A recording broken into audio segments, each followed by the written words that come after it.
ఒకసారి నేను చాగంటి గారి యొక్క ప్రవచనం వింటూ ఉన్నాను. దక్షిణామూర్తి మహత్యం అని చెప్పి కాకినాడలోనే చాగంటి గారి యొక్క సమక్షంలో ఒక దక్షిణామూర్తి దేవాలయం అనేది ప్రతిష్ఠించబడింది.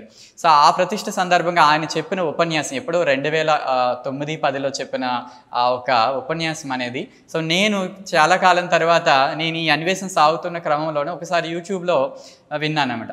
అప్పుడు ఎందుకో ఆ ఉపన్యాసం అప్పటి వరకు నాకు దక్షిణామూర్తి అనే పేరు కానీ, దక్షిణామూర్తి అనేది ఒక దైవ స్వరూపం అని, అది సాక్షాత్తు పరమేశ్వరుడి యొక్క గురుస్వరూపం అని తెలియదు. అదంతా విన్న తర్వాత నిజంగా ఒక భగవంతుడే జ్ఞానాన్ని బోధించడానికి మొట్టమొదటిగా గురువుగా తనను తాను తీసుకొచ్చాడా? సో అట్లాంటి రూపం ఒకటి ఉందా? అది ఈశ్వర తత్వమై ఉన్నదా?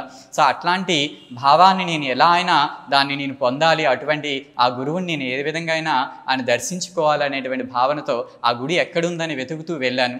అది భగవత్తు సంకల్పమే కావచ్చు. ఆ రోజు సోమవారం కావడం, ఆ గుడిలో ఎవరూ లేరు. సో నేను ఒక్కడినే అక్కడ కూర్చొని ఆయన ముందు ధ్యానం చేశాను.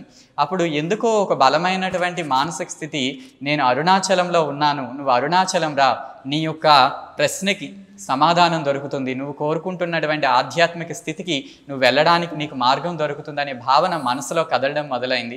సో ఇక అదే భావనతో ఇక అరుణాచలం వెళ్ళాలి, అది ఎక్కడుందో కూడా నాకు తెలియదు. సో దానికోసం మళ్ళీ అనేక రకాలైనటువంటి ప్రయత్నాలు చేస్తూ రకరకాల యూట్యూబ్లోను వీటిలో వెతుకుతుంటే, అదే టైంలో మరళి చాగంటి గారు చెప్పినటువంటి అరుణాచల మహత్యం, రమణ మహర్షి మహత్యం కోసం వినడం జరిగింది.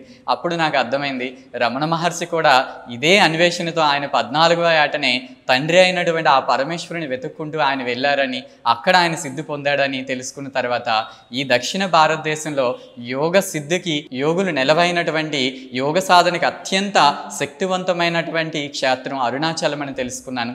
ఇక అరుణాచలానికి నా ప్రయాణం మొదలైంది. ఎవరికీ చెప్పలేదు, నా తల్లిదండ్రులకు కూడా చెప్పకుండానే నేను ఆ ప్రయాణం 2021 second wave, Covid second wave జరుగుతుంది. సో ఆ సమయంలో ఎలా వెళ్ళానో అక్కడికి ఆయనే తీసుకువెళ్ళారు. ఆ విధంగా అరుణాచలంలో మొట్టమొదటిసారి అడుగు పెట్టడం జరిగింది.